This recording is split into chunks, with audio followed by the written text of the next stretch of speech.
أعوذ بالله من الشيطان الرجيم. بسم الله الرحمن الرحيم. وإذ قال الله يا عيسى ابن مريم أأنت قلت للناس اتخذوني وأمي إلهين من دون الله قال سبحانك ما يكون لي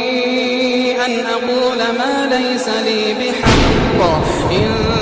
كنت قلته فقد علمته تعلم ما في نفسي قال سبحانك ما يكون لي أن أقول ما ليس لي بحق إن كنت قلته فقد علمته تعلم ما في نفسي ولا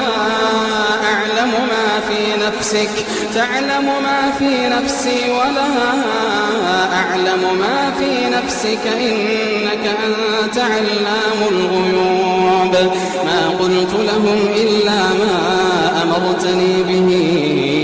أن اعبدوا الله ربي وربكم وكنت عليهم شهيدا ما دمت فيهم فلما توفيتني كنت أنت الرقيب عليهم وأنت على كل شيء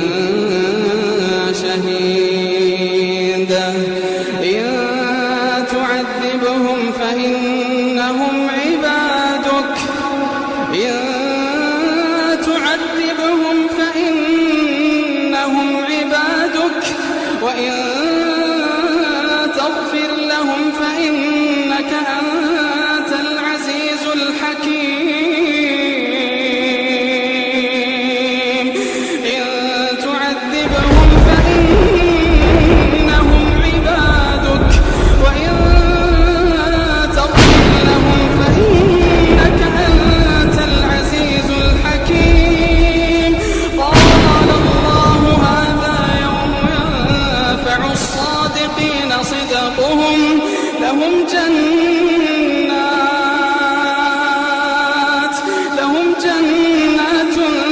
تجري من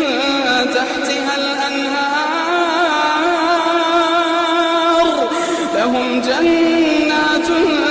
تجري من تحتها الأنهار خالدين فيها أبدا رضي الله عنهم ورضوا عنه ذلك الفوز العظيم لله ملك السماوات والأرض وما فيهن وهو على كل شيء قدير.